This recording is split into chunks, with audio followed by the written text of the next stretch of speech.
The university was established in 1877, so we, along with the DIA, have had a long-standing partnership. As we all know, the DIA is such a gem in the crown of the city of Detroit. We partner with them through different classes and faculty taking students there, through a whole range of partnerships.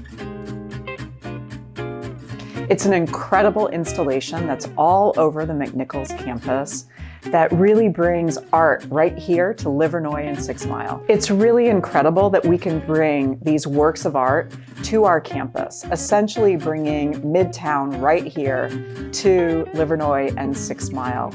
It brings art to all spaces of our campus, really enlivening just the beauty and the excitement around such pieces. I am a lover of Vincent van Gogh, so of course it's the Van Gogh piece, which is the bank on the Oise at Auvers.